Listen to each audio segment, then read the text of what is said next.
ನಮಸ್ತೆ Karnataka. State of S Kannada YouTube ಚಾನೆಲ್‌ಗೆ ಸ್ವಾಗತ. ಗೆಳೆಯರೇ, ಇವತ್ತು ದಿನಾಂಕ 11 ಮಾರ್ಚ್ 2021. ಈ ವಾರದ ಮೊದಲನೇ ದಿವಸ ಅಂದ್ರೆ ಸೋಮವಾರ. ಗೆಳೆಯರೇ, ನೀವೇನಾದ್ರೂ ನಮ್ಮ ಯೂಟ್ಯೂಬ್ ಚಾನೆಲ್‌ಗೆ ಸಬ್ಸ್ಕ್ರೈಬ್ ಮಾಡಿಲ್ಲ ಅಂದ್ರೆ ಸಬ್ಸ್ಕ್ರೈಬ್ ಮಾಡಿ, ಶೇರ್ ಮಾಡಿ, ಕಮೆಂಟ್ ಮಾಡಿ, ಲೈಕ್ ಮಾಡಿ. ಸಬ್ಸ್ಕ್ರೈಬ್ ಮಾಡಿ, ಲೈಕ್, ಶೇರ್ ಅಂಡ್ ಕಮೆಂಟ್ ಮಾಡಿ. ನಿಮ್ದು ಯಾವುದೇ ತರ ಸಜೆಷನ್ ಇದ್ದಲ್ಲಿ ನಮ್ಮ ಕಾಮೆಂಟ್ ಬಾಕ್ಸ್ ಅಲ್ಲಿ ಸಜೆಷನ್ ಅನ್ನು ಕೂಡ ಕೊಡಿ. ಹಾಗೆ ನಿಮ್ಮ ಅಮೂಲ್ಯವಾದ ಫೀಡ್‌ಬ್ಯಾಕ್ ಅನ್ನು ಕೂಡ ಕೊಡಿ. Your feedbacks are always welcome. ನೋಡೋಣ ಗೆಳೆಯರೇ ಮುಂದೆ. ನೋಡಿ ಗೆಳೆಯರೇ, PSI ಎಕ್ಸಾಮ್ ಬರ್ತಾ ಇದೆ, KS ಎಕ್ಸಾಮ್ ಬರ್ತಿದೆ. ಹಾಗೆ ಬೆಂಗಳೂರು ಕೂಡ ನೀರಿನ ವಾಟರ್ ಸಿವಿಯರಿಟಿಯಿಂದ ಫೇಸ್ ಮಾಡ್ತಾ ಇದೆ. ನೀರು ಭಾರತದಲ್ಲಿ ಬೆಂಗಳೂರಿನಲ್ಲಿ ನೀರಿನ ಸಂಕಷ್ಟವಿದೆ. ಅದು ಕುಡಿಯುವ ನೀರಿನ ಸಮಸ್ಯೆ ಆಗಲಿ ಈ ತರ. ಅದಕ್ಕೆ ಕರ್ನಾಟಕ ಸರ್ಕಾರವು ಕೆಲವೊಂದು ನಿರ್ಬಂಧಗಳನ್ನು ಕೂಡ ಹೇರಿದೆ. ನೀರನ್ನ ಮಿತವ್ಯಯವಾಗಿ ಬಳಸಬೇಕು. ನೀರನ್ನ ಮಿತವಾಗಿ ಬಳಸಿಲ್ಲ ಅಂದ್ರೆ ಯಾವ ತರ ದಂಡವನ್ನ ಹೇರುತ್ತೀವಿ ಅಂತ ಕೇಳಿದೆ. ಅದಕ್ಕೆ DSCRT ಕರ್ನಾಟಕದ ಪಠ್ಯಕ್ರಮದಲ್ಲಿ ಒಂದು ಕೋಟ್ ಇತ್ತು ಗೆಳೆಯರೆ. ನೀರು ಅಮೂಲ್ಯ ಸಂಪತ್ತು. It's valuable resource. Water is a valuable resource. ಅದನ್ನು ಹಾಳು ಮಾಡುತ್ತಿದ್ದೀರಿ, ಕಸಕಡ್ಡಿ ಹಾಕಿ ಕಲ್ಮಶಗೊಳಿಸುತ್ತಿದ್ದೀರಿ.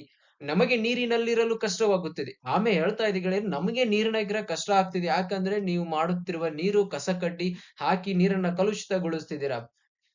ನಮಗೆ ನೀರಿನಲ್ಲಿರಲು ಕಷ್ಟವಾಗ್ತದೆ. ನೀರು ನಮ್ಮೆಲ್ಲರ ಜೀವ. ಇದು ಆಮೆ ಹೇಳ್ತಾ ಇದೆ, ನೀರು ನನ್ನ ಜೀವ ಮಾತ್ರ ಅಲ್ಲ.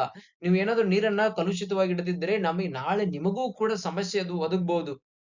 ಮಾನವೀಯರೇ ಕೇಳ್ತಾ ಇದೆ. ಮಾನವೀಯರೇ, ಮನುಷ್ಯರೇ, ದೇವತಾ ಮನುಷ್ಯರೇ, ನಮಗೆ ನೀರಿನಲ್ಲಿರಲು ಕಷ್ಟವಾಗ್ತದೆ. ನಿಮಗೂ ಕಷ್ಟವಾಗುತ್ತೆ ನೆಕ್ಸ್ಟ್ ವೀಕ್ ಅಂತ ಹೇಳ್ತಾ ಇದೆ. ನೆಕ್ಸ್ಟ್ ವೀಕ್ ಅದು ಮುಂಬರುವ ಫ್ಯೂಚರ್ ಅಲ್ಲಿ ಕಷ್ಟವಾಗ್ತಿದೆ. ಅದಕ್ಕೆ ನೀರನ್ನ ದುರ್ಬಳಕೆ ಮಾಡಬೇಡಿ. ನೀರನ್ನ ಮಿತವಾಗಿ ಬಳಸಿ. Save the water. ಕಲುಷಿತಗೊಳಿಸಬೇಡಿ. ಹಾಗೆ ಹೇಳ್ತಾ ಇದೆ. ಆಮೆ ಹೇಳ್ತಾ ಇದೆ ಗೆಳೆಯರೆ. ಹಾಗಾದ್ರೆ ಮುಷಬರಡು ಏನಂದ್ರೆ ಜೀವನ ಒಂದು ಪರ್ವತದಂತೆ. ಹತ್ತುವಾಗ ಕಷ್ಟವೆನಿಸುತ್ತದೆ. ಅಂದ್ರೆ ಪರ್ವತವನ್ನ ಹತ್ತುವಾಗ ಎಲ್ಲರಿಗೂ ಕಷ್ಟ ಅನಿಸುತ್ತೆ. ಅಪ್ಪ ಇನ್ನು ಎಷ್ಟು ಹತ್ತಬೇಕು ಅಂತ. ಹತ್ತಿದ ಮೇಲೆ ತುದಿಯ ಶಿಖರದಲ್ಲಿ ಹೋಗಿ ನಿಂತಾಗ ಸುತ್ತಲೂ ನೋಡಿದಾಗ, ಸುತ್ತಲೂ ಕಣ್ಣಾಚಿದಾಗ ಅನಿಸುತ್ತದೆ ಸಾವಿರಾರು ಶಿಖರಗಳಿವೆ. ಒಂದು ಶಿಖರವನ್ನ ಇಳಿದು ಶಿಖರವನ್ನು ಮತ್ತೆ ಹತ್ತಬೇಕು. ಅದೇ ಜೀವನದಲ್ಲಿ ಇರ್ತಕ್ಕಂಥ ಅಪ್ ಅಂಡ್ ಡೌನ್. ಜೀವನದಲ್ಲಿ ಅಪ್ ಅಂಡ್ ಡೌನ್ ಆಗಿ ಕೆಳಗು ಮೇಲೂ ನಮ್ಮ ಜೀವನ ಆಗ್ತಿರೋದು. ಅದಕ್ಕೆ ಮತ್ತೆ ಶಿಖರವನ್ನು ಇಳಿಬೇಕು, ಮತ್ತೊಂದು ಶಿಖರವನ್ನ ಹತ್ತಬೇಕು. ಇನ್ನು ಏರಬೇಕಿರುವ ಎಷ್ಟೋ ಶಿಖರಗಳು ಗೋಚರಿಸುತ್ತವೆ. ಅಂದ್ರೆ ಜೀವನದಲ್ಲಿ ಇನ್ನು ಶಿಖರಗಳನ್ನ ಇಳಿದು ಏರಬೇಕು, ಎಷ್ಟೋ ಶಿಖರಗಳು ಗೋಚರಿಸುತ್ತದೆ. ಇದು ಇವತ್ತಿನ ನಮ್ಮ ಕೋಟು. ಇದು ಎಸ್ಸೆ ಬಗ್ಗೆ ನಿಮ್ಗೆ ಯೂಸ್ ಆಗಬಹುದು ಅಂತ ಅನ್ಕೊಂಡಿದೀನಿ. ಹಾಗಾದ್ರೆ ನೋಡೋಣ ಗೆಳೆಯರೆ ಮುಂದೆ. ಚಿರತೆ ಬಗ್ಗೆ ಮಾತಾಡೋಣ ಗೆಳೆಯ. ಯಾಕೆ ಚೀತಾ ಸುದ್ದಿಯಲ್ಲಿದೆ ಎಂದರೆ, ಚೀತಾವು ಮಧ್ಯಪ್ರದೇಶದ ಕುನೋ ನ್ಯಾಷನಲ್ ಪಾರ್ಕ್, ಕುನೋ ರಾಷ್ಟ್ರೀಯ ಉದ್ಯಾನವನದಲ್ಲಿ 5 ಕಬ್ಗಳಿಗೆ ಅಂದ್ರೆ 5 ಚಿರತೆ ಮರಿಗಳಿಗೆ ಜನ್ಮವನ್ನ ನೀಡಿದೆ. ಹಾಗಾದ್ರೆ ಆ ಚಿರತೆ ಹೆಸರೇನು ಗೆಳೆಯರೆ? ಚೀತಾದ ಹೆಸರು ಗಾಮಿನಿ. ಚೀತೆಯ ಹೆಸರು. ಇದು ಯಾವುದು ರಾಷ್ಟ್ರೀಯ ಉದ್ಯಾನವನದಲ್ಲಿ ಗಾಮಿನಿ ಚೀತಾವು 5 ಮರಿಗಳಿಗೆ ಜನ್ಮ ನೀಡಿತು. ಗಾಮಿನಿಯನ್ನು ಯಾವ ರಾಷ್ಟ್ರದಿಂದ ತರಲಾಗಿತ್ತು? ದಕ್ಷಿಣ ಆಫ್ರಿಕಾದ ಅಭಯಾರಣ್ಯದಿಂದ ತರಲಾಗಿತ್ತು. ಇಲ್ಲಿ ನೋಡಿ ಗೆಳೆಯರೆ, 5 cubs Kuno National Park in Madhya Pradesh Shivapura district taking the total number of cheetahs. ಎಷ್ಟು ಗೆಳೆಯರೆ? ಈಗ ಒಟ್ಟು ಚಿರತೆಯ ಸಂಖ್ಯೆ ಎಷ್ಟಾಗಿದೆ? 26 ಚಿರತೆಯ ಸಂಖ್ಯೆ ಈಗ ಆಗಿದೆ. ಅದಕ್ಕೆ ಈ ಗಾಮಿನಿ ಎನ್ನುವುದನ್ನ, ಗಾಮಿನಿ ಚಿರತೆಯನ್ನ ಸೌತ್ ಆಫ್ರಿಕಾದ ಯಾವ ರಿಸರ್ವ್ ದಿಂದ ತರಲಾಗಿತ್ತು? ಸ್ವಾಲು ಕಲಹರಿ ರಿಸರ್ವ್ ದಿಂದ ತರಬಹುದು ಗೆಳೆಯರೆ. ನಿಮ್ಗೆ ಈಗ ನಾವು ನೋಡಬಹುದು PSI ಲಾಗ್ಲಿ ಅಥವಾ PC ಗಳಾಗ್ಲಿ ಕೆಲವೊಂದು ಪ್ರಶ್ನೆಗಳು ಬರ್ತದೆ. ನಾವು ಅಂತಾರಾಷ್ಟ್ರೀಯ ನ್ಯಾಷನಲ್ ಪಾರ್ಕ್ ಗಳನ್ನ ಕೂಡ ಕೇಳ್ತಿದ್ದಾರೆ, ರಿಸರ್ವ್ ಗಳನ್ನ ಕೇಳ್ತಿದ್ದಾರೆ. ಅದು ಯಾವ್ಯಾವ್ರು ಹಾಗೆ ಗಾಳಿಯಲ್ಲಿ ಕಲ್ಲು ತೂರದಂತೆ ಕೇಳಲ್ಲ ಅವರು. ಈ ನೋಡಿ ರೆಫರೆನ್ಸ್ ಇದೆ. ಯಾವ್ದು? ಸ್ವಾಲು ಕಲರಿ ರಿಸರ್ವ್. ನೋಟ್ ಮಾಡಿ ಇಟ್ಕೊಳ್ಳಿ. ಸ್ವಾಲು ಕಲರಿ ರಿಸರ್ವ್ ಇಸ್ ಎಲ್ಲಿರೋದು ಅಂದ್ರೆ ಸೌತ್ ಆಫ್ರಿಕಾದಲ್ಲಿ ಇರುವುದು. Has given 5 cubs today. The number of cheetahs cubs born in India now stands at 13. ಎಷ್ಟು ಭಾರತದಲ್ಲಿ ಎಷ್ಟು ಹುಟ್ಕೊಂಡಿದ್ದಾವೆ ಕಬ್ಸ್ ಗಳಂದ್ರೆ ಚಿರತೆ ಮರಿಗಳು? 13. ಇದು ಭಾರತದ 4ನೇ ಚಿರತೆಯು ಜನ್ಮವನ್ನ ನೀಡುತ್ತಿರುವುದು. ಲಿಟರ್ ಅಂದ್ರೆ ಅಭಯಾರಣ್ಯದಲ್ಲಿ ಅಥವಾ ಪ್ರಾಣಿಗಳಲ್ಲಿ ಒಂದು ಅಥವಾ ಒಂದಕ್ಕಿಂತ ಹೆಚ್ಚು ಪ್ರಾಣಿಗಳು ಒಂದೇ ತಾಯಿಗೆ ಹುಟ್ಟುವುದಕ್ಕೆ ನಾವು ಲಿಟರ್ ಅಂತ ಕರಿತೀವಿ. ಚೀತಾಸ್ ಲಿಟರ್ ಅಂತ ಕರಿತೀವಿ. ಹಾಗೆ ಇದು ಸೌತ್ ಆಫ್ರಿಕಾದಿಂದ ತಂದಿರತಕ್ಕಂತ ಮೊದಲನೇ ಚಿರತೆಯು ಯಾವ್ದಾಗಿದೆ? Cheetah brought from South Africa. ಈಗ ನೋಡೋಣ ಚಿರತೆ ಬಗ್ಗೆ. ಚಿರತೆಗಳ ಚೀತಾ ರಿಲೊಕೇಶನ್ ಇನ್ ಇಂಡಿಯಾ. ಚಿರತೆಯ ಇತಿಹಾಸವನ್ನ ನೋಡಬೇಕಾದ್ರೆ ಭಾರತದಲ್ಲಿ ಚಿರತೆಯು 1947ರಲ್ಲಿ ಪ್ರಥಮ ಬಾರಿ ಅಂದ್ರೆ ಕೊನೆಯ ಬಾರಿ ಕಂಡು ಬಂದಿತ್ತು. 1950ರಲ್ಲಿ ಚಿರತೆಯು ನಶಿಸಿ ಹೋಗಿದೆ, ಅಳಿವಿನಂಚಿನಲ್ಲಿರ್ತಕ್ಕಂತಹ ಚಿರತೆಯು ನಶಿಸಿ ಹೋಗಿದೆ ಅಂತ ಅದನ್ನ ಘೋಷಣೆ ಮಾಡಲಾಗಿತ್ತು. ಸೊ ಅದಕ್ಕಾಗಿ ಅದನ್ನ ಪುನರ್ ಸ್ಥಾಪಿಸಲು ಅದನ್ನ ಮಾಡಲು ಸರ್ಕಾರವು ಸಂಪೂರ್ಣವಾಗಿ ಪ್ರಯತ್ನವನ್ನು ಪಟ್ಟಿತ್ತು. ಅದಕ್ಕೆ ಪ್ರಿಪೇರ್ಡ್ ಚೀತಾ ರೀಇಂಟ್ರೊಡಕ್ಷನ್ ಪ್ರಾಜೆಕ್ಟ್ ಅನ್ನು ಕೂಡ ನಾವು ಯಾವ್ದು the Wildlife Institution of India, prepared cheetah reintroduction. So formal ಯಾವಾಗ ಕಮೆಂಟ್ ಪ್ರಾರಂಭವಾಯಿತು ಅಂದ್ರೆ 17 ಸೆಪ್ಟೆಂಬರ್ 2022ರಲ್ಲಿ ಇದು ಪ್ರಾರಂಭವಾಯಿತು. Project involves translocation of cheetah from South Africa Namibia, ಪ್ರಪ್ರಥಮ ಬಾರಿ ನಮಿಬಿಯಾದಿಂದ ತರಲಾಯಿತು. ಆಮೇಲೆ ಸೌತ್ ಆಫ್ರಿಕಾದಿಂದ ತರಲಾಯಿತು Kuno National Park in Madhya Pradesh. ಹಾಗಾದ್ರೆ ಮುಂದೆ ನೋಡೋಣ, the project is implemented by ಈ ಚಿತಾ ರಿಲೊಕೇಶನ್ ಆಫ್ ಈ ಪ್ರಾಜೆಕ್ಟ್ ಅನ್ನು ಯಾರು ಇಂಪ್ಲಿಮೆಂಟ್ ಮಾಡ್ತಾರೆ? National Tiger Conservation Authority NTCA in a collaboration with Madhya Pradesh Forest Department, Wildlife Institute of India, cheetah experts from Namibia and South Africa. So ಹಾಗಾದ್ರೆ ನೋಡೋಣ ಗೆಳೆಯರೆ, south Africa. ಹಾಗಾದ್ರೆ difference between African cheetah and Asiatic cheetah. ಅದಕ್ಕಿಂತ ಮುಂಚೆ ಚೀತಾದ ವಿಶೇಷಗಳು, ಚಿರತೆಯ ವಿಶೇಷಗಳನ್ನ ನೋಡೋಣ ಗೆಳೆಯರೆ. ಚಿರತೆಯ ವಿಶೇಷಗಳು, ಆಫ್ರಿಕಾದ cheetah ಏನಿದೆ, they are vulnerable under the IUCN Red List. African ಚೀತಾಗಳು ಸೊ ಅರೌಂಡ್ ಎಷ್ಟು ಚಿತಾಗಳು ಇದಾವೆ ಅಂದ್ರೆ 6,500-7,000 ಆಫ್ರಿಕಾ ಚಿತಾಗಳು ಪ್ರೆಸೆಂಟ್ ಅಲ್ಲಿ ಅಭಯಾರಣ್ಯದಲ್ಲಿದ್ದಾವೆ. So they are bigger in size as compared to Asiatic cheetah. ನಾವು ಏಷ್ಯಾ ಚಿರತೆಯೊಂದಿಗೆ ಅದನ್ನ ಹೊಂದಾಣಿಕೆ ಮಾಡಿ ನೋಡಿದಾಗ ಆಫ್ರಿಕನ್ ಚೀತೆಯು ಏಷ್ಯಾ ಚಿತೆಗಿಂತ ಗಾತ್ರದಲ್ಲಿ ದೊಡ್ಡದಿದೆ. ಸೊ ಹಾಗಾದ್ರೆ IUCN ಸ್ಟೇಟಸ್, ಏಸಿಯಾಟಿಕ್ ಚೀತಾದ IUCN ಸ್ಟೇಟಸ್ ಏನಿದೆ, ಇಸ್ ಕ್ರಿಟಿಕಲಿ ಎಂಡೇಂಜರ್ಡ್. ಸೊ ಹಾಗಾದ್ರೆ status in India, the Asiatic cheetah was declared extinct in India. So 1952ರಲ್ಲಿ ದೇ ಆರ್ ಓನ್ಲಿ 40 to 15 ಚಿರತೆಗಳಿದಾವೆ. 40-50 ಚಿರತೆಗಳು ಇರಾನ್ದಲ್ಲಿ ಮಾತ್ರ ಇದಾವೆ. ನಾವು ಪ್ರಪ್ರಥಮ ಬಾರಿಗೆ ಇರಾನ್ ಜೊತೆ ಮಾತುಕತೆ ನಡೆಸಿದ್ವಿ. ಸೊ ನಿಮ್ಮ ನಿಮ್ಮ ಅಭಯಾರಣ್ಯದಲ್ಲಿ ಇರ್ತಕ್ಕಂಥ ಚಿರತೆಗಳನ್ನ ನಮಗೆ ಕೊಡಿ, ನಾವು ಕೂಡ ಬ್ರೀಡ್ ಮಾಡಿ ಬೆಳೆಸ್ತೀವಿ ನಾವು ಅಭಯಾರಣ್ಯ. ಇರಾನ್ದವ್ರು ನಮ್ಗೆ ನಿರಾಕರಣೆ ಮಾಡಿದ್ರು. ಸೊ ಅದಕ್ಕೆ ನೆಕ್ಸ್ಟ್ ಆಪ್ಷನ್, ಮುಂದಿರೋ ಆಯ್ಕೆ ನಮಗೆ ಆಫ್ರಿಕನ್ ಚಿರತೆಗಳು. ಅದಕ್ಕೆ ನಾವು ಆಫ್ರಿಕನ್ ಚಿರತೆಗೆ ಹೋಗಬೇಕಾಯಿತು. So smaller and former then African cheetah. So cheetahs are the ಅತಿ ವೇಗವಾಗಿ ಓಡುವ land animals, fastest land animal are considered as the. So cheetahs females of gestation period is 90 to 95 days. Gestation period 90 to 95 days. ಗೆಳೆಯರ ನೆನಪಿನಡೆ already UPSC ಆನೆಯ ಬಗ್ಗೆ ಕೇಳಿದೆ, gestation period ಅಂತ 2022 ಅಥವಾ 2022ರಲ್ಲಿ ಕೇಳಿರಬಹುದು. 90 to 95 days and will give birth to approximately 3 to 6 it's ಮರಿಗಳಿಗೆ ಅದು ಜನ್ಮವನ್ನ ನೀಡುತ್ತದೆ. ಸೊ ಇದು ಗೆಳೆಯರೆ ಹಾಗಾದ್ರೆ ನೋಡೋಣ ಗೆಳೆಯರೆ, ಮುಂದೆ ಗೋಲ್ಡನ್ ಲಂಗೂರ್, ಸಿಂಹಬಾಲದ ಕೋತೆ ಅಂತ ಕರಿತೀವಿ. ಸೊ 7,396 ಗೋಲ್ಡನ್ ಲಂಗೂರ್ಗಳು ಭಾರತದಲ್ಲಿ ಇದಾವೆ. ಟೋಟಲ್ ಎಷ್ಟು ಇದಾವೆ ಅಂದ್ರೆ 2,396 ಸರ್ವೆಗಳ ಪ್ರಕಾರ. ಹಾಗಾದ್ರೆ ಈ ಸರ್ವೆಯನ್ನ ಯಾರು ನಡೆಸಿದ್ರು ಗೆಳೆಯರೆ? ಈ ಸರ್ವೆ ಒಟ್ಟು 2 ಫೇಸ್ ಗಳಲ್ಲಿ ಕಂಡಕ್ಟ್ ಆಗಿದೆ. ಸೊ ಒಂದು primary research centre of north India, ಮೊದಲನೇದು Assam forest department, Bodoland territorial council, Salim Ali centre of ornithology and natural history, so conservation of Himachal. ಈ ಒಟ್ಟು ಸಂಸ್ಥೆಗಳು ಸೇರಿ ಯಾವುದು? ಮೊದಲನೇದಾಗಿ primate research centre north east India, Assam forest department, Bodoland territorial council, Salim Ali centre of ornithology and natural history and conservation of Himalayas. ಈ ಒಟ್ಟು 5 ಸಂಸ್ಥೆಗಳು ಸೇರಿಕೊಂಡು 2 ಹಂತದಲ್ಲಿ ಈ ಲಂಗೂರ್ಗಳ ಸರ್ವೆಯನ್ನ ಕಂಡಕ್ಟ್ ಮಾಡಲಾಗಿದೆ.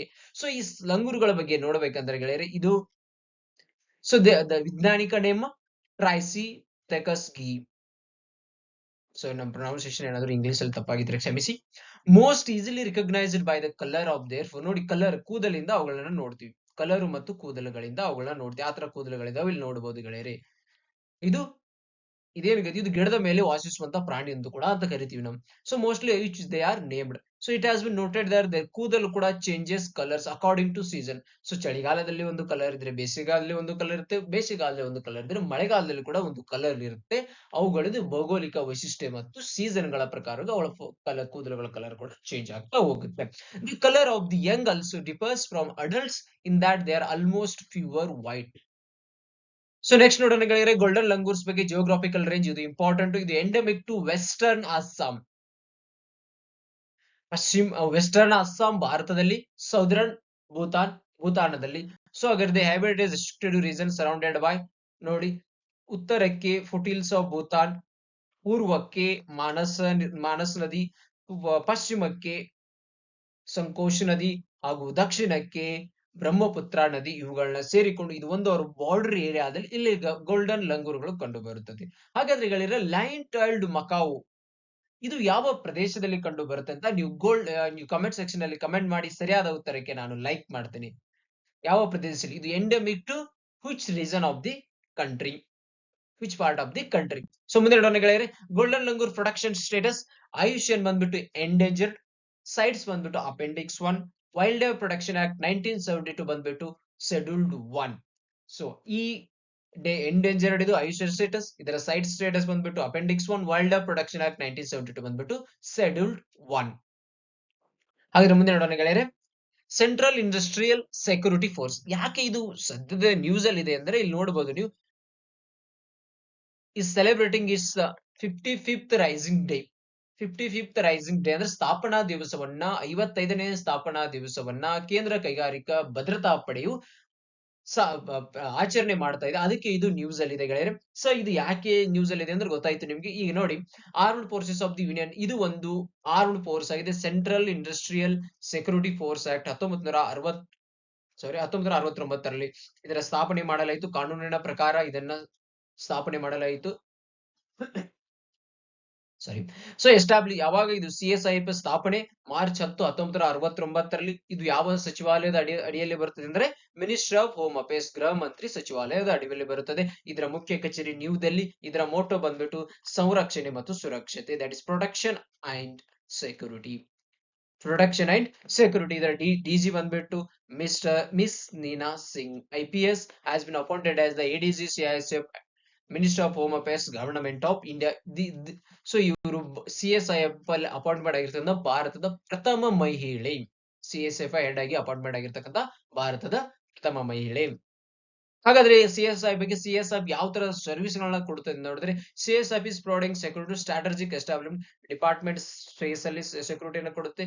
Department of atomic energy, department of air force, Delhi metro, forts ಬಂದರುಗಳಲ್ಲಿ, historical ಐತಿಹಾಸಿಕ ಸ್ಥಾನಗಳಲ್ಲಿ, ಸ್ಮಾರಕಗಳಲ್ಲಿ ಇದು ಸಂರಕ್ಷಣೆಯನ್ನು ನೀಡುತ್ತದೆ. ಹಾಗಾದ್ರೆ ಭಾರತದ ಆರ್ಥಿಕತೆಗೆ ಮಹತ್ವವಾಗಿರ್ತಕ್ಕಂಥ ನಾವು ಕ್ರಿಟಿಕಲ್ ಇನ್ಫ್ರಾಸ್ಟ್ರಕ್ಚರ್ ಅಂತ ಏನ್ ಕರಿತೀವಿ, ಕ್ರಿಟಿಕಲ್ ಇನ್ಫ್ರಾಸ್ಟ್ರಕ್ಚರ್ ಅಂತ ಏನ್ ಕರೀತೀವಿ, ಪೆಟ್ರೋಲಿಯಂ ಅಂಡ್ ನ್ಯಾಚುರಲ್ ಗ್ಯಾಸ್ ಆಗಲಿ, ಎಲೆಕ್ಟ್ರಿಕ್ಸಿಟಿ ಆಗಲಿ, ಕೋಲ್ ಆಗಲಿ, ಕಲ್ಲಿದ್ದಲಾಗಲಿ, ಸ್ಟೀಲ್ ಆಗಲಿ, ಮೈನಿಂಗ್, ಇವುಗಳಿಗೂ ಕೂಡ ಪ್ರೊಟೆಕ್ಷನ್ ಅನ್ನ ಕೊಡುತ್ತದೆ.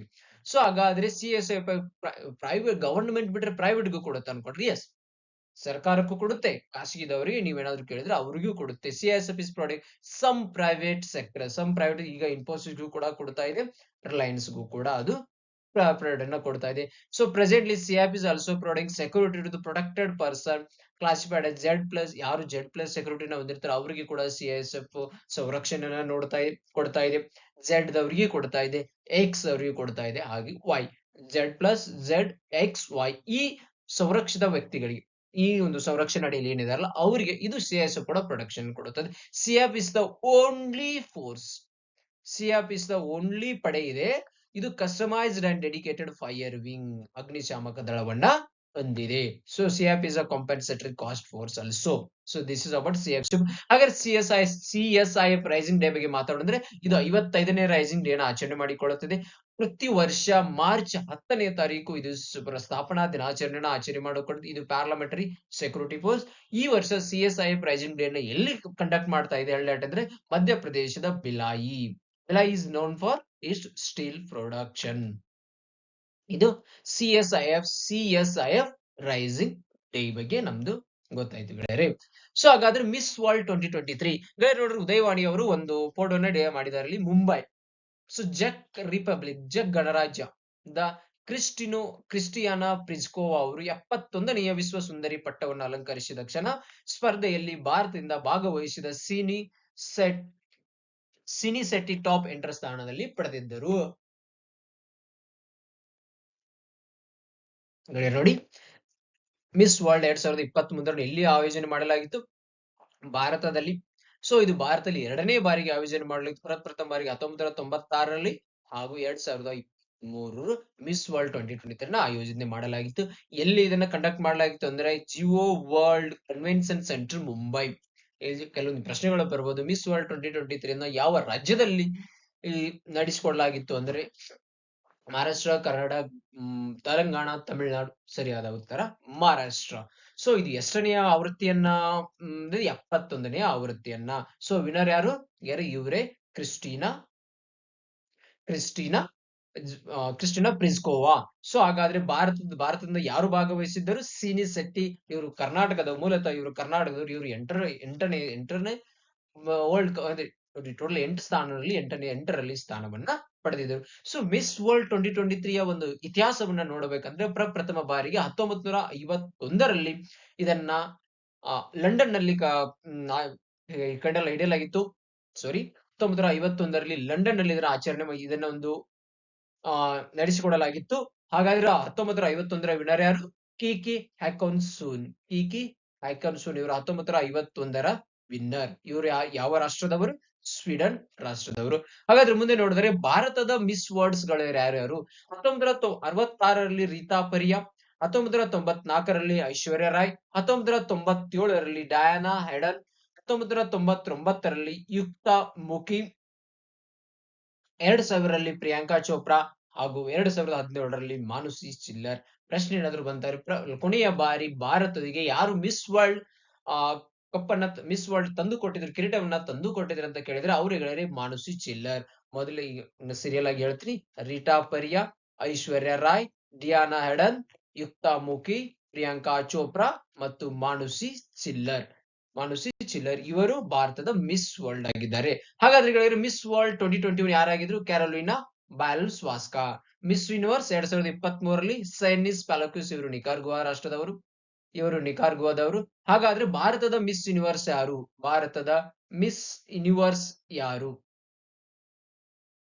ಸೊ 1994ರಲ್ಲಿ ಸುಷ್ಮಿತಾ ಸೇನ್ ಮಿಸ್ ಯೂನಿವರ್ಸ್ ಆಗಿದ್ದರು. 2000ರಲ್ಲಿ ಲಾರಾ ದತ್ತಾ, 2021ರಲ್ಲಿ ಹರ್ನಾಸ್ ಕೌರ್ ಸಂಧು. ಒಟ್ಟು ಭಾರತದಿಂದ 3 ಮಹಿಳೆಯರು ಈ ಕಿರೀಟವನ್ನ ತಮ್ಮ ಮಡಿಗೇರಿಸಿಕೊಂಡಿದ್ದಾರೆ. Miss India 2023 ಯಾರಾಗಿದ್ದರು? ಕೇಳಬಹುದು ಕ್ವಶನ್ ಅನ್ನ. ಮಿಸ್ ಇಂಡಿಯಾ 2023 ಯಾರಾಗಿದ್ರು ಗೆಳೆಯರೆ? ನಂದಿನಿ ಗುಪ್ತಾ. ಇವರು ಯಾವ ರಾಜ್ಯದವರು? ರಾಜಸ್ಥಾನದಲ್ಲಿರ್ತಕ್ಕಂಥ ಕೋಟಾ ಪ್ರದೇಶದ ನಂದಿನಿ ಗುಪ್ತಾ ಅವರು ಮಿಸ್ ಇಂಡಿಯಾ 2023 ಅನ್ನ ತಮ್ಮ ಮಡಿಗೇರಿಸಿಕೊಂಡಿದ್ದಾರೆ. ಇದು ಮಿಸ್ ವರ್ಲ್ಡ್ 2023 ಬಗ್ಗೆ. ಹಾಗಾದ್ರೆ ಮುಂದೆ ನೋಡೋಣ ಗೆಳೆಯರೆ, chief election commissioner and election commissioner. ಗೆಳೆಯರು ನೋಡಬಹುದು, ನಿನ್ನೆ ಅಥವಾ ಮೊನ್ನೆ ಇಲೆಕ್ಷನ್ ಕಮಿಷನರ್ ಅರುಣ್ ಗೋಯಲ್ ಅವರು ತಮ್ಮ ಸ್ಥಾನಕ್ಕೆ ದಿಢೀರ್ ಅಂತ ರಾಜೀನಾಮೆಯನ್ನ ಕೊಟ್ಟಿದ್ದಾರೆ. ಸೊ ಇಲ್ಲಿ ನೋಡೋದು differences with chief may have led to the Goel quitting. So chief election commissioner ಯಾರು ಅಂತ ಕೇಳಿದ್ರೆ ಅವರೇ ರಾಜೀವ್ ಕುಮಾರ್. ಇವರೇ ಗೆಳೆಯರೆ ರಾಜೀವ್ ಕುಮಾರ್ ಗೆಳೆಯರೆ. ಸೊ ಹಾಗಾದ್ರೆ ನಾವು ಇಲೆಕ್ಷನ್ ಕಮಿಷನ್ ಬಗ್ಗೆ ನೋಡೋಣ. ಇಲೆಕ್ಷನ್ ಕಮಿಷನ್ ಇದೊಂದು ಕಾನ್ಸ್ಟಿಟ್ಯೂಷನಲ್ ಬಾಡಿ, ಇದೊಂದು ಸ್ವತಂತ್ರ ಬಾಡಿ. ಇದನ್ನ ಕಾನ್ಸ್ಟಿಟ್ಯೂಷನ್ ಅಲ್ಲಿ ಮೆನ್ಷನ್ ಮಾಡಲೇ. ಅದಕ್ಕೆ independent body established by constitution of India. ಇದು ಆರ್ಟಿಕಲ್ ಎಷ್ಟು ಆರ್ಟಿಕಲ್ ಹೊಂದಿದೆ? 324 to 329 ಆರ್ಟಿಕಲ್ ಅನ್ನ ಹೊಂದಿದೆ. ಸೊ ಇದು ಯಾವ ಭಾಗಗಳಲ್ಲಿದೆ? ಪಾರ್ಟ್ 15. ಸೊ ಆರ್ಟಿಕಲ್ 324 ಏನ್ ಹೇಳುತ್ತೆ? ಆರ್ಟಿಕಲ್ 324 ಏನ್ ಹೇಳುತ್ತೆ ಅಂದರೆ, the appointment of chief election commissioner and other election commissioner shall subjected to the provisions of any law made in that behalf of the parliament. ಯಾವುದೇ ಪಾರ್ಲಿಮೆಂಟ್ ಸಂಸತ್ತು ಕಾನೂನನ್ನ ಮಾಡಿದ್ರೆ ಅದಕ್ಕೆ ಅನ್ವಯವಾಗುತ್ತದೆ.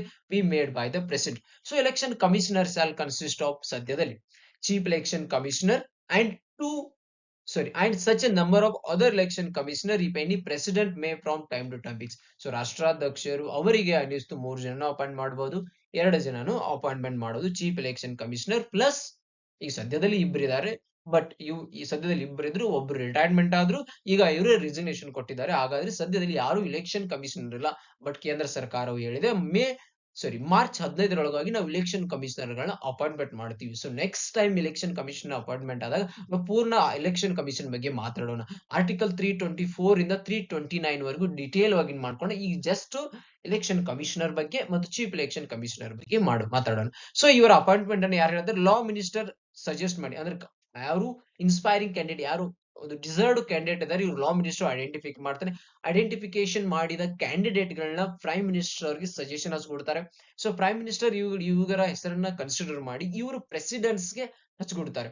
So president makes the appointment on the advice of the prime ministers. ಅವರು ಪ್ರಧಾನಮಂತ್ರಿಯವರು ಒಂದು advise the ಮೇರೆಗೆ ಪ್ರೆಸಿಡೆಂಟ್ಸ್ ಅವರು ಈ ವ್ಯಕ್ತಿಗಳನ್ನ ಚೀಫ್ ಎಲೆಕ್ಷನ್ ಕಮಿಷನರ್ ಆಗಲಿ ಅಥವಾ ಎಲೆಕ್ಷನ್ ಕಮಿಷನರ್ ಆಗಿ ಅಪಾಯಿಂಟ್ಮೆಂಟ್ ಮಾಡ್ತಾರೆ. The president May also appoint after the consultation with the election commission such as regional commissioner as he may consider necessary to assist the election commission. ಅಂದ್ರೆ regional commissioner, suppose Karnataka election commissioner appointment ಮಾಡಬೇಕಾಗಿದ್ರೆ ಆಗ ರಾಷ್ಟ್ರಪತಿ ಅವರು chief election commissioner ಜೊತೆ ಮಾತುಕತೆ ನಡೆಸಿ ಈ ವ್ಯಕ್ತಿನ ಅಪಾಯಿಂಟ್ಮೆಂಟ್ ಮಾಡಬಹುದು ಅಥವಾ ಮಾಡಬಹುದು ಚರ್ಚಿಸಿ ಆಮೇಲೆ ಅಪಾಯಿಂಟ್ಮೆಂಟ್ ಮಾಡ್ತಾರೆ. ಸೊ ಇವರ ಟರ್ಮ್ ಆಫ್ ಆಫೀಸ್, ಇವರ ಕಾಲಾವಧಿ ಎಷ್ಟು? 6 ವರ್ಷ, ಮಿನಿಮಮ್ 6 ವರ್ಷ, ಮ್ಯಾಕ್ಸಿಮಮ್ 6 ವರ್ಷ, ಇಲ್ಲ ಅಂದ್ರೆ 65 ವರ್ಷ. ಯಾವುದು ಮೊದಲಿಗೆ ಬರುತ್ತದೆ ಅದನ್ನ ಕನ್ಸಿಡರ್ ಮಾಡ್ತಾರೆ. 6 ವರ್ಷ ಅವರ 6 ವರ್ಷ, ಇನ್ನೂ 65 ವರ್ಷ ಕಂಪ್ಲೀಟ್ ಆಗಿಲ್ಲ, ಬಟ್ 6 ವರ್ಷ ಎಲೆಕ್ಷನ್ ಕಮಿಷನರ್ ಅವ್ರ ಚೀಫ್ ಎಲೆಕ್ಷನ್ ಕಮಿಷನರ್ ಕಂಪ್ಲೀಟ್ ಮಾಡ್ತಾರೆ, 6 ವರ್ಷನ ಪರಿಗಣಿಸುತ್ತಾರೆ. ಇಲ್ಲ ಅವರಿಗೆ 65 ವರ್ಷವಾದ್ರೆ 65 ಕನ್ಸಿಡರ್ ಮಾಡ್ತಾರೆ. ಯಾವುದು ಮೊದಲು ಅದನ್ನ ಪರಿಗಣನೆ ಮಾಡಿ ಅವರಿಗೆ ಟರ್ಮ್ ಆಫ್ ಆಫೀಸ್ ಅನ್ನ ಕೊಡ್ತಾರೆ. So condition of services, so ಅವರಿಗೆ ಸ್ಯಾಲರಿ ಆಗಲಿ, ಅವರಿಗೆ ರೆಮ್ಯುನರೇಷನ್ ಆಗಲಿ, ಅಲೌನ್ಸಸ್ ಆಗಲಿ, everything is decided by presidents of India. So ಅವರ ರಿಮೂವಲ್ ಅನ್ನ ಯಾವ ತರ ಮಾಡ್ತಾರೆ? ಚೀಫ್ ಎಲೆಕ್ಷನ್ ಕಮಿಷನರ್ ಅನ್ನ ಯಾವ ತರ ಸುಪ್ರೀಂ ಕೋರ್ಟ್ ಜಡ್ಜ್ ನ ರಿಮೂವಲ್ ಮಾಡ್ತಾರೆ, ಸುಪ್ರೀಂ ಕೋರ್ಟ್ ಜಡ್ಜ್ ನ ರಿಮೂವಲ್ ಮಾಡಿದ್ರೆ ಅದೇ ತರ ಚೀಫ್ ಎಲೆಕ್ಷನ್ ಕಮಿಷನರ್ ಕೂಡ ರಿಮೂವ್ ಮಾಡಬೇಕು, ಅವ್ರನ್ನ ಪದತ್ಯಾಗ ಮಾಡಬೇಕು, ಪದಚ್ಯುತಿ ಮಾಡಿಸಬೇಕು. So this is done through the order of president. ಇದನ್ನ ಯಾವ ತರ ಮಾಡ್ತಾರೆ? ಆರ್ಡರ್ ಆಫ್ ಪ್ರೆಸಿಡೆಂಟ್ಸ್ ಆದೇಶದ ಮೇರೆಗೆ ಇದನ್ನ ಮಾಡ್ತಾರೆ. So based on motion of the parliament, motion passed by the both houses of the parliament in the same session. So majority support the total membership of each house, at least 2/3 support from the, ನೋಡಿ ಗೆಳೆಯರೆ, 2/3 support from the member present and voting. So ಇದು chief election commissioner ನ remove ಮಾಡುವ ಪದ್ಧತಿ. So majority support ಯಾಕಂದ್ರೆ parliament, both houses of the parliament of the same session by same session, ಯಾಕಂದ್ರೆ ಬೇಸಿಗೆ ಕಾಲದ ಸೆಷನ್ ಯಾವುದೇ ಸೇಮ್ ಸೆಷನ್ ಅಲ್ಲಿ ಅವ್ರು 2/3 ಸಪೋರ್ಟ್ ಅನ್ನ ಹೊಂದಿರಬೇಕು ಇವರನ್ನ ಪದಚ್ಯುತಿಗೊಳಿಸಲು. ಇದು ಲೋಕಸಭೆಯಲ್ಲಿ 2/3, ರಾಜ್ಯಸಭೆಯಲ್ಲಿ 2/3, ಇವೆರಡು ಪಾಸ್ ಆದ್ಮೇಲೆ ಪ್ರೆಸಿಡೆಂಟ್ ಹೋಗ್ತಾರೆ. ಪ್ರೆಸಿಡೆಂಟ್ ಅವರು ಆ ಒಂದು ಬಿಲ್ ಮೇಲೆ ಸೈನ್ ಮಾಡಿ ಚೀಫ್ ಎಲೆಕ್ಷನ್ ಕಮಿಷನರ್ ಅನ್ನ ಅಥವಾ ಸುಪ್ರೀಂ ಕೋರ್ಟ್ ಜಡ್ಜ್ ಅನ್ನು ಕೂಡ ಪದಚ್ಯುತಿಗೊಳಿಸಬಹುದು. ಯಾಕಂದ್ರೆ ಕೊಟ್ಟಿದ್ದಾರೆ, ಪದಚ್ಯುತಿಗೊಳಿಸುವಾಗ ನಾವು ಸುಪ್ರೀಂ ಕೋರ್ಟ್ ಜಡ್ಜ್ ಅನ್ನ ಯಾವ ತರ ಮಾಡ್ತೀವೋ ಅದನ್ನ ನಾವು ಅನುಸರಣೆ ಮಾಡ್ತೀವಿ ಅಂತ. ಸೊ ಎಲೆಕ್ಷನ್ ಕಮಿಷನರ್ ನ ರಿಮೂವ್ ಮಾಡಬೇಕಾದ್ರೆ ಇದು direct chief election commissioner recommend ಮಾಡಿದ್ರು ಅಂದ್ರೆ ಅವ್ರನ್ನ ರಿಮೂವ್ ಮಾಡಲಾಗುತ್ತೆ. ಇಲ್ಲಿ ಯಾವುದೇ ತರ ಅವರಿಗೆ ಪ್ರೊಸೀಜರ್ ಇಲ್ಲ. ಬಟ್ ಹಾಗಾದ್ರೆ 2023ರಲ್ಲಿ ಕೇಂದ್ರ ಸರ್ಕಾರ ಒಂದು ಬಿಲ್ ಅನ್ನ ಪಾಸ್ ಮಾಡಿದೆ. So the chief election commissioner and other election commissioners bill 2023. So ಇದನ್ನ ಇಟ್ ರಿಪೀಲ್ಸ್ ಯಾವ ಕಾಯ್ದೆಯನ್ನ ಇದು ರಿಪೀಲ್ ಮಾಡ್ತಾ ಇದೆ ಅಂದ್ರೆ election commission conditions of services of election commissioners and transaction of business act 1991, ಈ ಕಾಯ್ದೆಯನ್ನ ಅದು ರಿಪೀಲ್ ಮಾಡ್ತಾ ಇದೆ. ಈ ಕಾಯ್ದೆ ಪ್ರಕಾರ ಆಲ್ರೆಡಿ ನೋಡಿ ಲಾ ಮಿನಿಸ್ಟರ್ ಏನ್ ಮಾಡ್ತಾ ಇದ್ರು, ಪ್ರೈಮ್ ಮಿನಿಸ್ಟರ್ ಅವರಿಗೆ ಈ ಒಂದು ರಿಸರ್ವ್ ಕ್ಯಾಂಡಿಡೇಟ್ ನ ರೆಕಮೆಂಡ್ ಮಾಡ್ತಾರೆ. ಅವರ ಅಡ್ವೈಸ್ ಮೇರೆಗೆ, ಪ್ರೈಮ್ ಮಿನಿಸ್ಟರ್ ಅಡ್ವೈಸ್ ಮೇರೆಗೆ ಪ್ರೆಸಿಡೆಂಟ್ಸ್ ಅವರು ಅಪಾಯಿಂಟ್ಮೆಂಟ್ ಮಾಡ್ತಾ ಇದ್ರು. ಬಟ್ ಈಗ ಇದು ನೇಚರ್ ಚೇಂಜ್ ಆಗಿ ಏನ್ ಮಾಡ್ತೀವಿ, ಸೆಲೆಕ್ಷನ್ ಕಮಿಟಿಯನ್ನ ಮಾಡಲಾಗುತ್ತದೆ. It adds that chief election committee will be appointed by the president on the recommendation of selection committee. ನೋಡಿ, ಅರ್ಲಿಯರ್ ಪ್ರೈಮ್ ಮಿನಿಸ್ಟರ್ ಅಡ್ವೈಸ್ ಮೇರೆಗೆ ಚೀಫ್ ಎಲೆಕ್ಷನ್ ಕಮಿಷನರ್ ನ ಅಪಾಯಿಂಟ್ಮೆಂಟ್ ಮಾಡ್ತಾ ಇದ್ರು. ಬಟ್ ಇಲ್ಲಿ ಸೆಲೆಕ್ಷನ್ ಕಮಿಟಿದ ಶಿಫಾರಸ್ಸಿನ ಮೇರೆಗೆ ಚೀಫ್ ಎಲೆಕ್ಷನ್ ಕಮಿಷನರ್ ಹಾಗೂ ಎಲೆಕ್ಷನ್ ಕಮಿಷನರ್ ಅಪಾಯಿಂಟ್ಮೆಂಟ್ ಮಾಡಬಹುದು. ಇದು ಬಿಲ್ ಇದೆ. ಸೊ ಸೆಲೆಕ್ಷನ್ ಕಮಿಟಿಲಿ ಯಾರ್ಯಾರು ಇರ್ತಾರೆ ಅಂದ್ರೆ ಭಾರತದ ಪ್ರಧಾನಮಂತ್ರಿ, ಭಾರತದ opposition party member, Lok Sabha member. ನೋಡಿ ಇಲ್ಲಿ ನೆನಪಿಡಿ, leader of the opposition in Lok Sabha as a member. ಇಲ್ಲಿ ರಾಜ್ಯಸಭೆಯ ಲೀಡರ್ ಆಫ್ ದಿ ಅಪೋಸಿಷನ್ ಇಲ್ಲ, ಲೋಕಸಭೆಯ leader of the opposition, union cabinet minister nominated by the prime minister as a member. So prime minister ಯಾರಾದರೂ ಕೇಂದ್ರೀಯ ಮಂತ್ರಿಗಳನ್ನ nomination ಮಾಡಿದಲ್ಲಿ, ನಾಮನಿರ್ದೇಶನ ಮಾಡಿದಲ್ಲಿ ಅವರು ಈ ವ್ಯಕ್ತಿಯ ಸದಸ್ಯ ಟೋಟಲ್ 3 ಜನರ ಸೆಲೆಕ್ಷನ್ ಕಮಿಟಿಯನ್ನ ಹೊಂದಿದೆ. So if the leader of the opposition in Lok Sabha has not been recognised, ಅಂದ್ರೆ ಸಂಸತ್ತಿನಲ್ಲಿ, ಪಾರ್ಲಿಮೆಂಟ್ ಅಲ್ಲಿ, ಲೋಕಸಭೆಯಲ್ಲಿ ಲೀಡರ್ ಆಫ್ ಅಪೋಸಿಷನ್ ನ ಇನ್ನೂ ಗೊತ್ತುವಳಿ ಮಾಡಿರಲಿಲ್ಲ ಅಂದ್ರೆ ಗೊತ್ತುಪಡಿಸದೇ ಇದ್ದಲ್ಲಿ ಆ ರೂಲಿಂಗ್ ಪಾರ್ಟಿಯನ್ನು ಬಿಟ್ಟು ಮಿಕ್ಕಿದಲ್ಲಿ ಯಾರು ಹೈಯೆಸ್ಟ್ ಸೀಟ್ ಗಳನ್ನ ಪಡೆದುಕೊಂಡು ಬಂದಿರುತ್ತಾರೋ ಅವರನ್ನ leader of the opposition party ಅಂತ ಗುರುಸ್ತಾರೆ. ಸೊ ಹಾಗಾದ್ರೆ ಇವರಿಗೆ ಒಂದು ಸರ್ಚ್ ಕಮಿಟಿಯನ್ನು ಕೂಡ ಅಪಾಯಿಂಟ್ ಮಾಡೋ ಇದೆ. So search committee will prepare a panel of 5 person. So ನೋಡಿ, ಸೆಲೆಕ್ಷನ್ ಕಮಿಟಿ ಅವರು ಸರ್ಚ್ ಕಮಿಟಿಯನ್ನ ಅಪಾಯಿಂಟ್ಮೆಂಟ್ ಮಾಡ್ತಾರೆ. ಇವರು 5 ಮಂದಿ ಒಳಗೊಂಡು, ಇದು ಯಾವ್ದು ಸರ್ಚ್ ಕಮಿಟಿ 5 ಜನರು ಹೊಂದಿರ್ತದೆ. ಸೊ ಇವ್ರು ಏನ್ ಮಾಡ್ತಾರೆ, ಇವರು ರಿಸರ್ವ್ ಕ್ಯಾಂಡಿಡೇಟ್ ಹುಡುಕೋಕ್ ಪ್ರಯತ್ನ ಮಾಡ್ತಾರೆ. Who is deserve candidate for chief election commissioner post and election commissioner post ಅಂತ. So consideration of selection committee, the search committee will be headed by the cabinet secretary. ಇದರ ಒಂದು ಮುಂದಾಳತ್ವವನ್ನು ವಹಿಸಿಕೊಳ್ಳುವರು ಯಾರು ಗೆಳೆಯರೆ? Cabinet Secretary. Have 2 other members not below the rank of secretary to the central government having a knowledge and experience in the matter related to the election. The selection committee may also consider candidates who have not been included in the panel prepared by the search committee. So ಮುಂದೆ ನೋಡೋಣ ಗೆಳೆಯರೆ. So ನೋಡಿ, ಈಗ already August 10, 1923 ಲೋಕಸಭೆಯಲ್ಲಿ introduce ಮಾಡಲಾಗಿತ್ತು. ಅದು ರಾಜ್ಯಸಭೆಯಲ್ಲಿ introduce ಮಾಡಲಾಗಿತ್ತು. ಅದು ರಾಜ್ಯಸಭೆಯಿಂದ ಪಾಸ್ ಆಗಿ ಲೋಕಸಭೆಗೆ ಹೋಗಿ ಪಾಸ್ ಆಗಿದೆ. ಇನ್ನು ಪ್ರೆಸಿಡೆಂಟ್ ಬಳಿ ಹೋಗುತ್ತೆ, ಇನ್ನೇನು ಕಾನೂನು ಆಗುವ ಶಕ್ಯತೆ ಇದೆ. So eligibility chief election commissioner ಹಾಗೂ ಎಲೆಕ್ಷನ್ ಕಮಿಷನರ್ ಆಗಬೇಕಾಗಿತ್ತು ಅರ್ಹತೆಗಳೇನು? Person who are holding or have held a post equivalent to the rank of secretary. Rank of secretary ನೋಡಿ, ಇದು rank of secretary to the central government. ಅಂದ್ರೆ union government ಅಲ್ಲಿ ಯಾರು secretary level rank ಗಳನ್ನ ಹೊಂದಿರ್ತಾರೋ ಅವರು ಚೀಫ್ ಎಲೆಕ್ಷನ್ ಕಮಿಷನರ್ ಆಗು. Person ಹಾಗೂ expertise in managing and conducting elections. So ಯಾರಿಗೆ ಆಲ್ರೆಡಿ ನೋಡಿ, ಈಗ ರೀಜನಲ್ ಕಮಿಷನರ್ ಆಗಿರ್ಬೋದು, ಅವರು ಕರ್ನಾಟಕದಲ್ಲಿ ಎಲೆಕ್ಷನ್ ಕಂಡಕ್ಟ್ ಮಾಡೋ ಅವರಿಗೆ ಅನುಭವ ಇದೆ ತಾನೆ. ಸೊ ಅವರು ಕೂಡ ಚೀಫ್ ಎಲೆಕ್ಷನ್ ಕಮಿಷನರ್ ಆಗ್ಬಹುದು ಅಥವಾ ಎಲೆಕ್ಷನ್ ಕಮಿಷನರ್ ಆಗ್ಬಹುದು. Salary and allowances, the bill provides the salary allowances and services conditions of the chief election commissioner will be same as that of cabinet secretary. So ಈಗ ನೋಡಿ, ಅಲ್ಲಿ salary ಎಲ್ಲ supreme court judge ತರ ಬರುತ್ತೆ. ಈಗ cabinet ಸೆಕ್ರೆಟರಿಗೆ ಯಾವ ತರ salary, ಅದೇ ಚೀಫ್ ಎಲೆಕ್ಷನ್ ಕಮಿಷನರ್ ಗೆ ಸ್ಯಾಲರಿ ಇರುತ್ತೆ. So term of office, the bill retains the same tenure as mentioned in the 1990 Act. ಅಂದ್ರೆ ಗೆಳೆಯರೆ 6 ವರ್ಷ ಅಥವಾ 65 ವರ್ಷ. 65 ವರ್ಷ.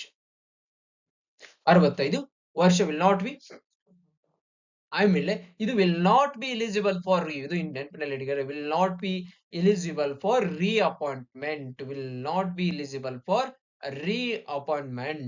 So the conduct of the business, all the business of the election commission is to be conducted anonymously. In case of the difference of the opinion between chief election commissioner, other election commissioner or any minority, it shall be decided through the majority. ಈಗ election commissioner ಒಬ್ರು, chief election commissioner ಒಬ್ಬರು ಇದ್ದಾರೆ, election commissioner 2 ಇದ್ದಾರೆ. ಅಂದ್ರೆ ಯಾವುದೇ decision ತೊಳಗ ಇಬ್ರು ಒಬ್ಬರು ಕಡೆ ಮೆಜಾರಿಟಿ ಅವರಿಂದ. So the bill ರಿಟೇನ್ಸ್ earlier removal procedure same. Again supreme court judge ತರಾನೇ ಇವರನ್ನ ರಿಮೂವ್ ಮಾಡಲಾಗುತ್ತದೆ. So bill has the same as the, ಇವ್ರು ಯಾರಿಗೆ ರೆಸಿಗ್ನೇಷನ್ ಮಾಡ್ಬೇಕಂದ್ರೆ ಯಾರಿಗೆ ಕೊಡ್ತಾರೆ ಗೆಳೆಯರೆ? ಸೊ ನೀನೇ ಕೂಡ ಅರುಣ್ ಗೋಯಲ್ ಡೈರೆಕ್ಟ್ ಹೋಗಿ ಪ್ರೆಸಿಡೆಂಟ್ಸ್ ಗೆ ಲೆಟರ್ ಕೊಟ್ಟಿದ್ದಾರೆ, I am going to resign for this post like that. So ಇದೇ ಸೇಮ್ ಕೂಡ ಇಲ್ಲಿ ರೆಸಿಗ್ನೇಷನ್ ಮಾಡೋ ಕೂಡ ಪ್ರೆಸಿಡೆಂಟ್ಸ್ ಗೆ ಕೊಡಬೇಕು. ಚೀಫ್ ಎಲೆಕ್ಷನ್ ಕಮಿಷನರ್ ಆಗಲಿ ಎಲೆಕ್ಷನ್ ಕಮಿಷನರ್ ಆಗಲಿ ರೆಸಿಗ್ನೇಷನ್ ಅನ್ನ ಪ್ರೆಸಿಡೆಂಟ್ಸ್ ಗೆ submit, because of appointed by president also resign to the president. So ಯಾಕೆ ನೋಡಿ ಗೆಳೆಯರೆ, ಒಂದು ಮಹತ್ವದ ಕೇಸ್ ಇದೆ, Anoop Baranwal versus union of India.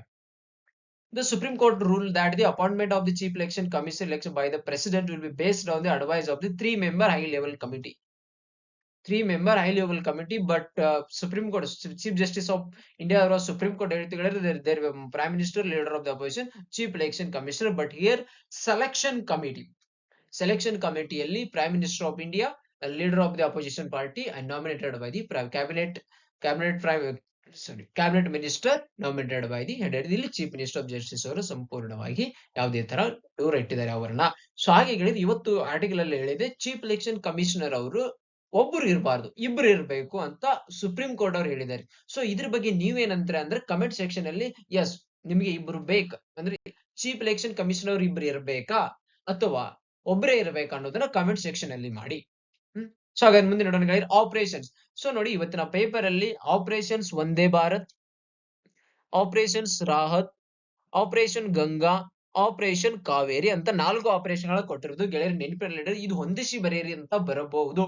KAS ಅಲ್ಲಿ ಬರುವ ಶಕ್ಯತೆ ಜಾಸ್ತಿ ಇದೆ, PSI ಬರುವ ಕೂಡ ಶಕ್ಯತೆ ಜಾಸ್ತಿ ಇದೆ, PC ಯಾವುದೇ ಎಕ್ಸಾಮ್ ಅಲ್ಲಿ ಬರುವ ಶಕ್ಯತೆ ಜಾಸ್ತಿ ಇದೆ. ಸೊ ಆಪರೇಷನ್ ವಂದೇ ಭಾರತ್ ಎಂದು ಕರೋನಾ ಸಮಯದಲ್ಲಿ 2.2,17,000 ವಿಮಾನ ಹಾರಾಟಗಳು 1.83 ಪ್ರಯಾಣಿಕರಿಗೆ ನೆರವಾದವು. ಸೊ ಆಪರೇಷನ್ ವಂದೇ ಭಾರತ್ ಇದು ಯಾವುದಕ್ಕೆ ಸಂಬಂಧಿಸಿದೆ?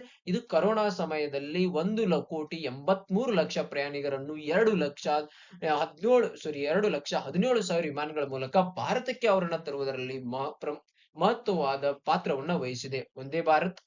ಸೊ ಆಪರೇಷನ್ ರಾಹತ್ 2 ಗೆಳೆಯರೆ, ಇದು ಯಮನ್ ದಿಂದ ಭಾರತೀಯರನ್ನ ಸುರಕ್ಷಿತವಾಗಿ ವಾಪಸ್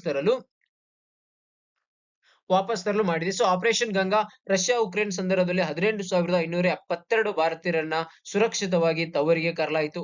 ಆಪರೇಷನ್ ಕಾವೇರಿ ಇದು ಯಾವುದಕ್ಕೆ ಸಂಬಂಧಿಸಿದೆ? ಇದು Sudan. Operation Ganga Russia Ukraine, operation Rahat Yaman. So ಹಾಗಾದ್ರೆ ಗೆಳೆಯರೆ, ಭಾರತದ ಮಿಲಿಟರಿ ಕೂಡ ಕೆಲವೊಂದು ಇಂಪಾರ್ಟೆಂಟ್ ಆಪರೇಷನ್ ಗಳನ್ನ ಮಾಡಿದೆ. ಸೊ ಯಾವ್ದಾದ್ರು ನೋಡಿ, operation peace, operation Junagadh state ಅನ್ನ ಭಾರತಕ್ಕೆ ತನ್ನ ಇದರಲ್ಲಿ ವಶಪಡಿಸಿಕೊಳ್ಳಲಿ. ಆಪರೇಷನ್ ಪೀಸ್, ಆಪರೇಷನ್ ಫಿಲ್ ನಿಮ್ಗೆಲ್ಲ ಗೊತ್ತು. ಹೈದರಾಬಾದ್ ನಿಜಾಮನನ್ನ ಯಾವಾಗ ಹೈದರಾಬಾದ್ ಭಾರತಕ್ಕೆ ಸೇರಿಕೊಳ್ಳಲ್ಲ ಅಂತ ತಿರಸ್ಕಾರ ಮಾಡುತ್ತಿತ್ತು, ಅವಾಗ ಆಪರೇಷನ್ ಫೋಲೋ ಅದಡಿಯಲ್ಲಿ ಭಾರತವು ಹೈದರಾಬಾದ್ ಅನ್ನು ತನ್ನ ಸ್ವಾಧೀನಕ್ಕೆ ಪಡಿಸಿಕೊಂಡಿತು. Operation Vijay in cooperation of Portuguese India 1961ರಲ್ಲಿ ಭಾರತದಲ್ಲಿ ಪೋರ್ಚುಗೀಸರು ಬಿಡದಾದ್ರಿಂದ ಆಪರೇಷನ್ ಪೋರ್ಚುಗೀಸ್ ಮೂಲಕ ಗೋವಾವನ್ನ, ದಮನ್ ಅಂಡ್ ದಿವನ್ನ ಭಾರತಕ್ಕೆ ತನ್ನ ಸ್ವಾಧೀನ ಮಾಡಿಕೊಳ್ಳಲಾಯಿತು. Operation ablaze conducted along the Indo-Pak border following the Pakistan attack in Rann of Kutch. Operation blue star Amritsar. So operation Meghdoot Siachen glacier ಗಳೇ ನೆನಪಿಡಿ. ಆಪರೇಷನ್ ಮೇಘದೂತ್ ಸಿಯಾಚಿನ್ ಗ್ಲೇಷಿಯರ್ 1984 ನೆನಪಿಡಿ. Operation Shivalik aimed at capture Sikh militant leaders outside Punjab. Operation Wood Rose, Allision Operation Manipur following the attack. So ಗೆಳೆಯರು ನೋಡಿ, so Indian navy ಕೂಡ operation ನಿಸ್ತಾರ್, ಅದಕ್ಕಿಂತ ಮುಂಚೆ operation ಸುಕೂನ್ ಹೇಳಿದ್ರೆ 2006ರಲ್ಲಿ ಲೆಬನನ್ ವಾರ್ಟಲ್ಲಿ remove ಭಾರತೀಯರನ್ನ ವಾಪಸ್ ತರಕ್ಕೆ ಆಪರೇಷನ್ ಸುಕೂನ್ ಎಂಬ ಕಾರ್ಯಾಚರಣೆ ಮಾಡಲಿದ್ದು, ಭಾರತೀಯರ ಜೊತೆಗೆ ಅಲ್ಲದೆ ಶ್ರೀಲಂಕಾ, ನೇಪಾಳಿಯರನ್ನ, ಲೆಬನೀಸರನ್ನು ಕೂಡ ಭಾರತವು ತನ್ನ ಜೊತೆ operation Searchlight, the Indian navy is conducting search operation locate the Malaysian airlines Boeing 777 MH-17 that was vanished. Operation Rahat during Saudi Arabia and allies 2015 military involvement in Yemen during the Yemeni crisis. ಯೆಮೆನ್ನಲ್ಲಿ ಇರ್ತಕ್ಕಂಥ ಭಾರತೀಯ ಡಯಾಸ್ಪೋರಾವನ್ನ ಭಾರತಕ್ಕೆ ತರಲು ಕೂಡ operation Rahat. Operation Nistar ಕೂಡ cyclone Mekunu of the Yemen, again Yemen ಅಲ್ಲಿ ಕೂಡ operation Madad and operation Samudra Setu ಕೋವಿಡ್-19 ಇದು ರಿಲೇಟೆಡ್ ಕೋವಿಡ್-19. ಸೊ ಇದು ಗೆಳೆಯರೆ ಇಂಡಿಯನ್ ನೇವಿ. ಸೊ ಹಾಗಾದ್ರೆ ಕಮ್ಯುನಿಟಿ ಕಿಚನ್ ಗೆಳೆಯರೆ, ಯಾಕಂದ್ರೆ ಕರ್ನಾಟಕ ಸರ್ಕಾರದವರು ಬೆಂಗಳೂರು ಏರ್ಪೋರ್ಟ್ ದಲ್ಲಿ ಅಂತಾರಾಷ್ಟ್ರೀಯ ವಿಮಾನದಲ್ಲಿ ಕ್ಯಾಬ್ ಚಾಲಕರು, ಕಾರ್ಮಿಕರು ಮತ್ತಿತರ ಅನುಕೂಲಕ್ಕಾಗಿ ಇಂದಿರಾ ಕ್ಯಾಂಟೀನ್ ಅನ್ನ ಲೋಕಾರ್ಪಣೆ ಮಾಡಲಿದ್ದಾರೆ. ಸೊ ನಮಗೆ ಕಮ್ಯುನಿಟಿ ಕಿಚನ್ ಸ್ಕೀಮ್ ಬಗ್ಗೆ, ಸೊ ಕೇಂದ್ರ ಸರ್ಕಾರವು ಕೂಡ ಇದಕ್ಕೆ ಸಂಪೂರ್ಣವಾಗಿ ಇದರ ಬಗ್ಗೆ ವಿಚಾರ ವಿಮರ್ಶೆ ಮಾಡ್ತಿದೆ. ಹಲವು ಬಾರಿ ಸುಪ್ರೀಂ ಕೋರ್ಟ್ ಹೇಳಿದೆ ಕೂಡ, ಯಾಕಂದ್ರೆ ಯಾವುದೇ ತರ ವೆಲ್ಫೇರ್ ಸ್ಟೇಟ್ ಅಲ್ಲಿ ವ್ಯಕ್ತಿಯು ಹಸಿವಿನಿಂದ ಸಾಯಬಾರದು, ಇದು ವೆಲ್ಫೇರ್ ಸ್ಟೇಟ್ ದ ಲಕ್ಷಣವಲ್ಲವಂತ ಸುಪ್ರೀಂ ಕೋರ್ಟ್ ಕೂಡ ಹೇಳಿದೆ. ಹಾಗಾದ್ರೆ ಇತರ ರಾಜ್ಯಗಳಲ್ಲಿ ಕೂಡ ಹೈಕೋರ್ಟ್ಗಳು ತುಂಬಾ ಸರಿ ಹೇಳಿದೆ. ಒಡಿಶಾ ರಾಜ್ಯದಲ್ಲಿ ಕೂಡ ಹೇಳಿದೆ, ಆಮೇಲೆ ರಾಜಸ್ಥಾನ ಹೈಕೋರ್ಟ್ ಕೂಡ ಹೇಳಿದೆ. ತುಂಬಾ ಹೈಕೋರ್ಟ್ಗಳು ಹೇಳಿದವೆ, ಯಾವುದೇ ವೆಲ್ಫೇರ್ ಸ್ಟೇಟ್ ಅಲ್ಲಿ ಯಾವುದೇ ವ್ಯಕ್ತಿಯು ಹಸಿವಿನಿಂದ ಸಾಯಬಾರದಂತ. ಸೊ ಅದಕ್ಕೆ ಗ್ಲೋಬಲ್ 100 ನಾವು ಇದು ಇಂದಿರಾ ಕ್ಯಾಂಟೀನ್ ಬಗ್ಗೆ ನೋಡೋಣ. ಹಾಗಾದ್ರೆ ಕಮ್ಯುನಿಟಿ ಕಿಚನ್ ಅಲ್ಲಿ ಗ್ಲೋಬಲ್ ಹಂಗರ್ ಇಂಡೆಕ್ಸ್ ಬಗ್ಗೆ ನೋಡೋಣ. ಯಾಕೆ ಅಂದ್ರೆ Indira canteen the best initiative by the government of Karnataka. ಇಲ್ಲಿಂದ ಎಷ್ಟೋ ಬಡವರಿಗೆ, ತುಂಬಾ ಜನಕ್ಕೆ ಹೆಲ್ಪ್ ಆಗಿದೆ. 5 ರೂಪಾಯಿಗೆ 10 ರೂಪಾಯಿಗೆ ಊಟ ಸಿಗುತ್ತೆ, ಎಲ್ಲಿ ಸಿಗಲ್ಲ. ತುಂಬಾ ಮಹತ್ವ ಇದೆ. ಆಕ್ಚುಲಿ ನೀವು ವಿಜಯನಗರದಲ್ಲಿ ನೋಡಿ, ಬೆಂಗಳೂರಲ್ಲಿ ವಿಜಯನಗರದಲ್ಲಿ ಎಷ್ಟೋ ಜನ ಹುಡುಗರು ಓದಕ್ ಬಂದಿರ್ತಾರೆ, ಅವ್ರ ಹತ್ರ ದುಡ್ಡು ಇರಲ್ಲ. ಅವಾಗ ಇಂದಿರಾ ಕ್ಯಾಂಟೀನ್ ತುಂಬಾ ಮಹತ್ವವಾದ ಪಾತ್ರವನ್ನ ವಹಿಸುತ್ತದೆ. ತಮ್ಮ ಪ್ರಿಪರೇಷನ್ ಅಲ್ಲಿ ಇಂದಿರಾ ಕ್ಯಾಂಟೀನ್ ಕೂಡ ಮಹತ್ವವಾದ ಪಾತ್ರವನ್ನ ವಹಿಸುತ್ತದೆ. ಇದರಿಂದ ಏನಾಗುತ್ತೆ, ಜನರಲ್ಲಿ ಇರ್ತಕ್ಕಂಥ ಮಾಲ್ ನ್ಯೂಟ್ರಿಷನ್ ಕಡಿಮೆ ಆಗುತ್ತದೆ, ಅಪೌಷ್ಟಿಕತೆ ಕಡಿಮೆ ಆಗುತ್ತದೆ, ಇವೆಲ್ಲ ಹೋಗುತ್ತೆ. ಅದಕ್ಕೆ ನಾವು ಗ್ಲೋಬಲ್ ಹಂಗರ್ ಇಂಡೆಕ್ಷನ್. ಸೊ 2023ರಲ್ಲಿ ಭಾರತದ ಸಂಖ್ಯೆ ಎಷ್ಟಿತ್ತು? 111ನೇ ರ್ಯಾಂಕ್ ಇದೆ. 111th out of 125 countries, indicating a serious level of hunger. So Bharat ನೋಡಿ, ಭಾರತಕ್ಕಿಂತ ಪಾಕಿಸ್ತಾನ ಒಳ್ಳೆಯ ಸ್ಥಾನದಲ್ಲಿ, Bangladesh, Nepal, Sri Lanka score better then in India. So ಹಾಗಾದ್ರೆ ನೋಡಿ, ಗ್ಲೋಬಲ್ ಹಂಗರ್ ಇಂಡೆಕ್ಸ್ ಬಗ್ಗೆ ಮಾತಾಡ್ಬೇಕಂದ್ರೆ ಇದು 2 ಸಂಸ್ಥೆಗಳು ಸೇರಿ ಇದನ್ನ ರಿಲೀಸ್ ಮಾಡ್ತು. ಒಂದು concern world wide and well the hunger life ಅಂತ 2 ಸಂಸ್ಥೆಗಳು ರಿಲೀಸ್ ಮಾಡ್ತವೆ. ಸೊ ಕನ್ಸರ್ನ್ ವರ್ಲ್ಡ್ ಬಗ್ಗೆ ಮಾತಾಡ್ಬೇಕಾದ್ರೆ, international humanitarian organisation dedicated to tackling poverty and suffering in the world poorest countries. So Welthungerhilfe ಬಗ್ಗೆ ಮಾತಾಡೋದು, ಇದು private aid organisation in Germany. It was established in 1962 as a German section of the freedom from hunger campaign. So ಇದು global hunger index ಏನಿದೆಯಲ್ಲ, so global hunger index 4 point ಕಡೆ ನೋಡುತ್ತೆ: undernourishment, child stunting, child wasting and child mortality. ನೀವು ಓದ್ಕೋಬಹುದು ಇಲ್ಲಿ ಯಾವ ತರ child wasting ಅಂದ್ರೆ ಏನು, child mortality, child stunting, undernourishment. So video long ಆಗುತ್ತೆ, ನಾನು ಸ್ಕಿಪ್ ಮಾಡ್ತೀನಿ ಇಲ್ಲಿ.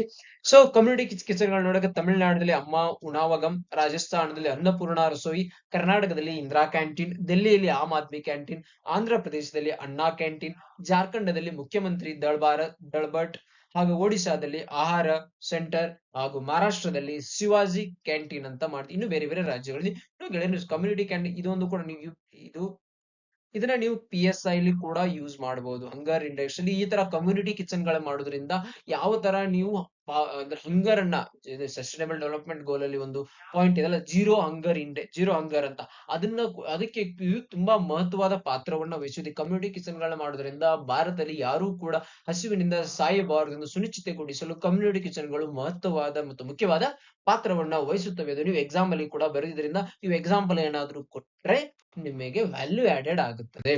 ಸೊ ಹಾಗಾದ್ರೆ ನೋಡಿ, appointment of the Paralympics committee of India. So ಇದು ನೋಡಿ, ಪ್ಯಾರಾಲಿಂಪಿಕ್ಸ್ ಕಮಿಟಿ ಅಧ್ಯಕ್ಷರು ಯಾರಾಗಿದ್ದಾರೆ? President Devendra Jhajharia, so secretary Jayavanta Ammannavar, vice president Chandrashekhar, treasurer Sunil Pradhan. ಇವರು ಪ್ಯಾರಾಲಿಂಪಿಕ್ಸ್ ಕಡಿಮೆ ಆಗಿದೆ. ಸೊ ಗೆಳೆಯರೆ, ನೀವೇನಾದ್ರೂ ನಮ್ಮ ಯೂಟ್ಯೂಬ್ ಚಾನಲ್ಗೆ ಸಬ್ಸ್ಕ್ರೈಬ್ ಮಾಡಿರ್ಲಿಲ್ಲ ಅಂದ್ರೆ ಸಬ್ಸ್ಕ್ರೈಬ್ ಮಾಡಿ, ಲೈಕ್, ಶೇರ್, ಕಮೆಂಟ್, ಸಬ್ಸ್ಕ್ರೈಬ್ ಮಾಡಿ. ತುಂಬಾ ಹಾರ್ಡ್ ವರ್ಕ್ ಮಾಡುತ್ತಿದ್ದೆಲ್ಲ ಮಾಡಕ್ಕೆ. ಸೊ ನಾನು ಹೇಳಿದೆ ನಿಮಗೆ ಟೆಲಿಗ್ರಾಮ್ ಓಪನ್ ಮಾಡಿ ನಮಗೆ PDF ಕೊಡಕ್ಕೆ ಸ್ಟಾರ್ಟ್ ಮಾಡ್ತೀವಿ ಅಂತ. ಬಟ್ ನಾವು ಡಿಸೈಡ್ ಮಾಡಿದ್ವಿ ಇನ್ನೊಂದು 2 ದಿವಸ ಹೋಗ್ಲಿ, ಯಾಕಂದ್ರೆ ಸ್ವಲ್ಪ ಟೈಮ್ ಸಿಗ್ತಾ ಇಲ್ಲ ನಮಗೆ. ಸೊ PDF ಎಲ್ಲ ತಯಾರು ಮಾಡಿ ಇನ್ನೂ ತರ ಅದಕ್ಕೆ. ಸೊ ನೆಕ್ಸ್ಟ್ ಒಂದು 2 to 3 ಡೇಸ್ ಟೆಲಿಗ್ರಾಮ್ ನ ಓಪನ್ ಮಾಡಿ ನಿಮಗೆ ನಾವು PDF ಡಿಸ್ಟ್ರಿಬ್ಯೂಟ್ ಮಾಡ್ತೀವಿ. ಗೆಳೆಯರೆ, ಥ್ಯಾಂಕ್ ಯು, ಧನ್ಯವಾದಗಳು. ಜೈ ಹಿಂದ್, ಜೈ ಕರ್ನಾಟಕ.